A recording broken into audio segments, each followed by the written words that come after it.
So I interviewed Rafis I think a couple weeks ago on high AR and how he learned it. And he said that he didn't even know what AR was until he was like top 30 or something like that, or top 40. He literally didn't know what it was until one of his friends told him, like, dude, you're playing AR 10.3. And Rafis was like, what's that? I don't know what that means.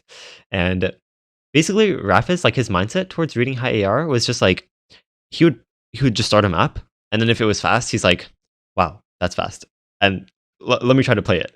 And then I actually think that that approach is a lot better than like sort of understanding a fixed like millisecond value for the approach speed.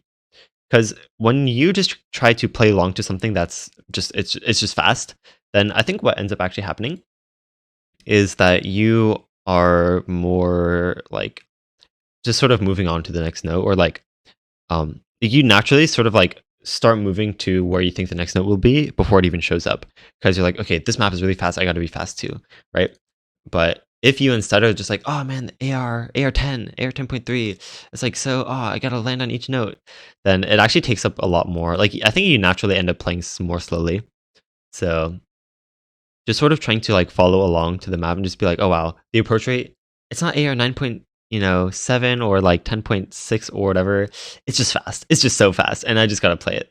And yeah, I think that that strategy actually works really well. But for the most part, I think just like easing your way up in AR to like, so like some of these maps in this collection, um, so okay, this one's 9.2 for example, but then I still just make 9.5. But I'm pretty sure. Alright, so if the map was like Air 10, Air 9, so 10.3 by default, then I would make a separate 9.3 diff as well, and then 9.5, 7, 8, 10.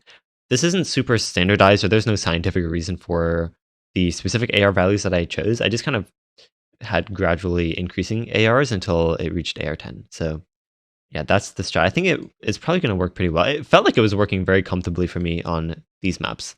So we'll see how that goes. But yeah, that's the secret high AR strategy.